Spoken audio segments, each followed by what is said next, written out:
Olá, Blenders! Hoje estamos com uma pessoa importantíssima, não só para a comunidade brasileira, mas para toda a comunidade latina de Miami, Lani Furtado. A Lani é editora da revista Linha Aberta, essa revista excelente, e também presidente da Associação Brasileira de Imprensa Internacional. Olha a responsabilidade. Lani, bem-vinda. É um prazer estar aqui no meio de duas mulheres maravilhosas, né? E falando para vocês aí, muito bom mesmo. Lani, nos conte um pouquinho da sua trajetória até a chegada nos Estados Unidos, mas eu acho que primeiramente a gente podia perguntar um pouquinho de como a Lani chegou na revista Linha Aberta, que é uma revista que eu adoro, é excelente, tem várias dicas, assim, super boa. Lani, conte pra nós. Na verdade, quando eu vim pra cá, nós não tínhamos muitos meios de comunicação, né? Isso foi em 91. E nós lançamos a revista. Eu morei aqui um ano porque eu vim pra cá por causa do meu marido, né? Ai, que na época era meu namorado, eu até ri aqui nos bastidores, né? Então eu morei aqui um ano, voltei pro Brasil, em 92 retornei.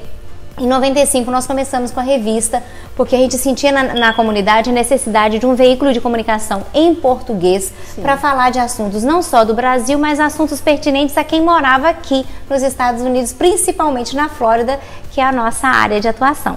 E você sempre começou como editora, Lani, da revista? Sim, eu sou jornalista, né? Então eu formei na UFJF, em Juiz de Fora, né? E, na verdade, eu trabalho em jornalismo desde os 16 anos de idade. Eu não consigo fazer outra coisa, né? E quando eu vim pra cá, quando eu entrei na Barnes & Nobles, que é uma livraria muito conhecida aqui, né? E eu não falava inglês na época, eu falava pouco inglês, né? Eu falei, meu Deus, que coisa mais trágica, você entrar num lugar e não conseguir ler, é horrível! E logicamente eu fui pra escola, né? Eu aprendi inglês. E a gente via naquela época, a comunidade brasileira, que não tinha acesso à informação. E dessa necessidade de ter acesso à informação que surgiu a ideia de ter uma revista em português para a nossa comunidade. Fantástico. Você lembra como foi assim, a primeira revista, a matéria, o que vocês fizeram? Você lembra disso? Lembro direitinho. Para você ter uma ideia, nós começamos com 16 páginas. A revista era em preto e branco, creia-me. E a capa saiu errada. Olha que horror. Saiu errada por quê? Porque a foto era para ser 22 grande. Anos estamos revelando o segredo. Era para ser uma foto inteira, né? E eles botaram, né, na diagramação na época, e eu não fazia diagramação na época, uma foto menor com um branco do lado. Gente, eu quase morri. Não, imagina, depois de impresso, quando eu vi, eu tive um choque. Mas naquela época era vanguardista, porque qualquer coisa que a gente fizesse para a comunidade brasileira já era assim incrível, né?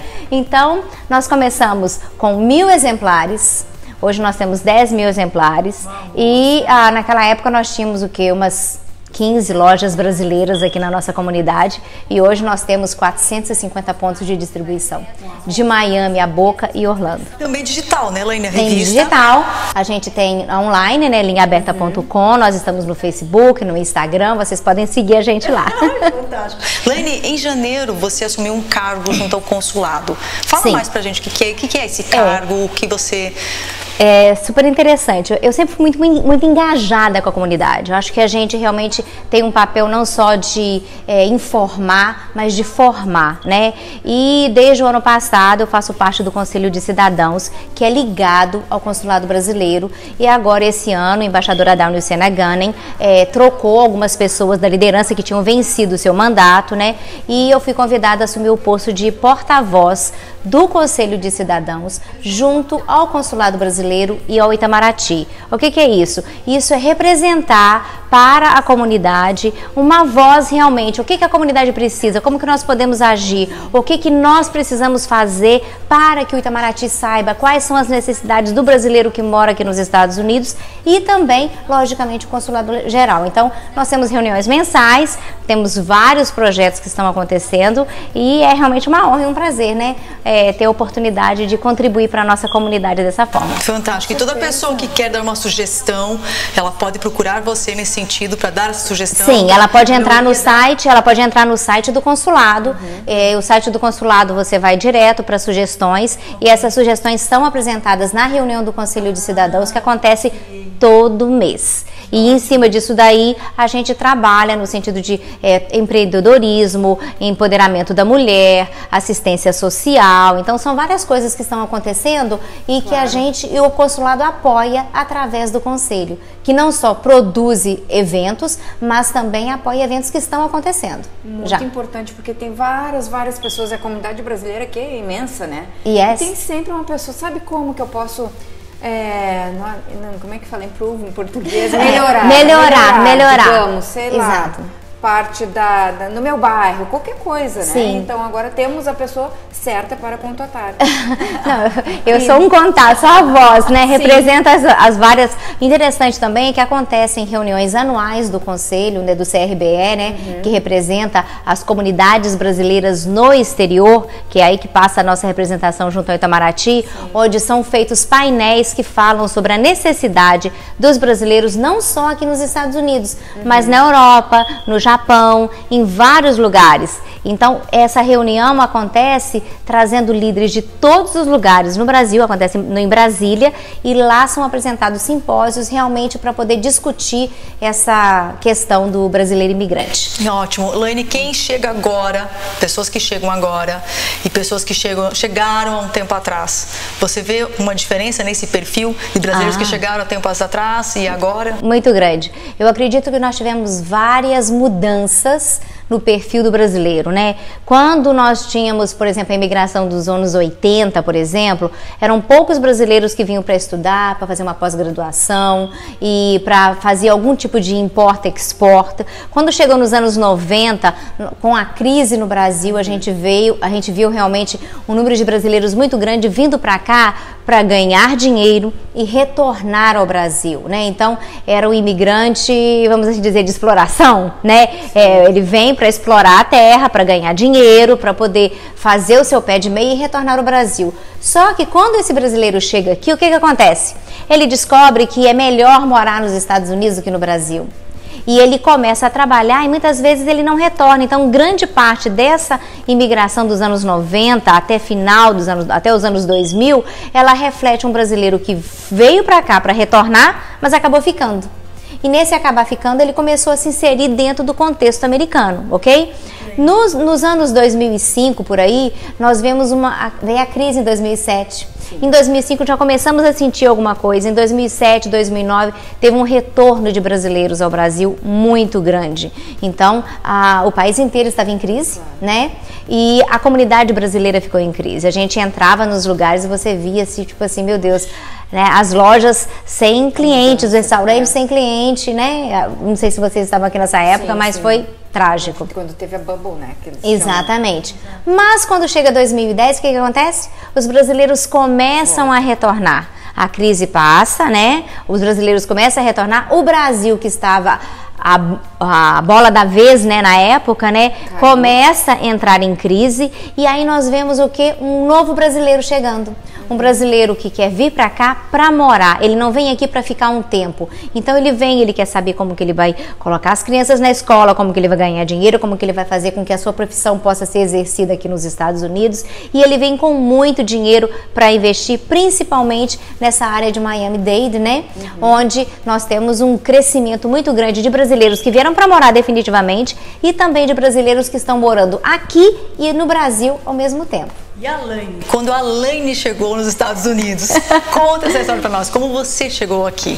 Na verdade, o meu marido, né, meu atual esposo, estava morando aqui, que ele morava aqui desde 89, e nós começamos a namorar e eu não tive muita opção, né? Ou eu vinha, ou ficava sem ele. Brasileiro. Então, eu resolvi vir. Né? E eu acho que eu fiz uma opção sábia, né? Porque eu tô aqui até hoje e, na verdade, meu sonho, olha só, era trabalhar na Folha de São Paulo. Olha! Meu sonho era trabalhar na Folha de São Paulo, mas na hora que eu pesei na balança, eu falei assim, não, nós vamos ficar um ano, meu trato com ele é esse. Nós vamos ficar um ano, aí se der certo a gente volta ao Brasil, a gente casa e fica por aqui. A gente vai para São Paulo, vai para Belo Horizonte, whatever que seja, as duas opções que eu tinha. Eu vou trabalhar na Folha. E nós voltamos, nós ficamos aqui um ano, voltamos, casamos. E, gente, depois que você mora nos Estados Unidos, é muito difícil você se adaptar ao Brasil. E quando eu cheguei lá, 6 meses de Brasil, eu já queria voltar. Uau. 6 meses de Brasil, porque eu me adaptei muito, eu gosto de morar aqui, eu gosto da forma como os americanos vivem, entendeu? Então eu consegui me inteirar, né? E a gente retornou, quando nós voltamos em 93, a gente voltou realmente decidido a ficar. Mas né? Tinha algo na sua cabeça, sua mente, chegar aqui e ter um dia uma revista? Você pensava alguma coisa, ou trabalhar na área? Você tinha... A primeira vez quando eu vim, não, mas a segunda vez eu falei, não, eu vou exercer minha profissão. E eu vou ver como que eu vou fazer isso, né? E quando surgiu essa oportunidade de lançar a revista, eu falei, não, é isso aqui. Eu acho que eu tava louca na época, né? Porque hoje eu acho que eu não lançaria, não. E olhando pra trás, eu falei, oh my gosh, eu sou louca. Mas quando você, assim, tá jovem, né? Quando você tá assim, você não pensa muito nas consequências, né? E você investe na ideia. Eu acho que isso é um grande segredo. O que é muito importante, eu acho, né? Exatamente. Hoje, talvez, eu iria pensar 10 vezes mais. Naquela época, eu não pensei muito. Eu falei, vamos fazer? E a gente começou a fazer e deu certo, né? 22 anos depois, vamos fazer 23 anos agora em outubro. A revista tá aí e eu posso falar com prazer, né? Que é uma das melhores revistas brasileiras aqui dos Estados Unidos. Fomos premiados várias vezes pelo Brasil International Press Award como a melhor revista brasileira nos Estados Unidos, melhor conteúdo editorial. Acabamos de receber ano passado. Então é muito bom. Deixa eu te contar. Eu morei em outros estados, então quando eu vinha para Orlando, para Flórida, que é um estado, entre aspas, né, com uma população imensa de brasileiros, eu ia cega procurar uma revista, alguma coisa brasileira para poder me inteirar. E eu ia pra revista, sério, em Orlando. Mas é. Né? Então, assim, eu falo do fundo do coração que isso é um tesouro para a população brasileira, com muita gente morando, né, em outros estados que não tem acesso. Parabéns. Obrigada. Outro dia eu estava dando uma entrevista, né, e eu achei muito interessante, porque a apresentadora, ela falou assim, ai, a Linha Aberta é a nossa Vogue brasileira. Achei máximo. Porque faz um trabalho diferenciado, você tem acesso a muitas pessoas, consegue chegar a muitas comunidades em outros lugares. Também está em Orlando, né? A revista também está em Orlando. E nós temos leitores no mundo inteiro. A gente tem leitor no Japão, na Europa, até em Israel. Gente, nós temos leitor em tudo quanto é lugar por causa da internet, boa, né? Informativo. Yes. Laine, também à frente da ABI, você desenvolve um trabalho fantástico. Fala um pouquinho mais disso, do seu trabalho na ABI. A Associação Brasileira de Imprensa Internacional, que é a ABI Internacional, porque tem a ABI no Brasil também, né? Ela congrega e agrega profissionais de comunicação que trabalham no exterior. Então, a ABI, ela agrega profissionais do Japão, da Europa e dos Estados Unidos, com um maior número nos Estados Unidos, porque aqui nós temos o maior número de veículos de comunicação. São 47 veículos de comunicação aqui nos Estados Unidos, 57 afiliados, né, à ABI, 57 no mundo inteiro, né, são 198 profissionais hoje, o número recorde de afiliados. Quando nós assumimos a liderança da ABI há 4 anos atrás, nós tínhamos 79 membros filiados, né, então nós 198 hoje. E a gente realmente fortalece a imprensa. A gente vê a imprensa hoje de uma forma mais profissional. Nós temos excelentes veículos de comunicação e isso tem contribuído muito para que a ABI é um respaldo. Por exemplo, eu fui cobrir a Fashion Week de Paris, né? Então você tem que fazer a sua accreditation para poder ir para o local. Então você coloca lá que você faz parte de uma associação de imprensa brasileira no exterior. Isso pesa muito, né? Você faz parte de uma associação de imprensa americana. Então isso conta como teu currículo. Além da sua função dentro do veículo de comunicação, você pertence a entidades que estão aprovando o seu trabalho como profissional ou como veículo de comunicação. Então, chegamos de uma forma diferente, né? Já estamos chegando de uma forma diferente. Elaine, no momento que você consegue não trabalhar, porque presidente, editora, né? Ainda muito trabalho. Exatamente. O que você gosta de fazer como hobby? Olha, eu gosto de estar com meus amigos, também, com certeza.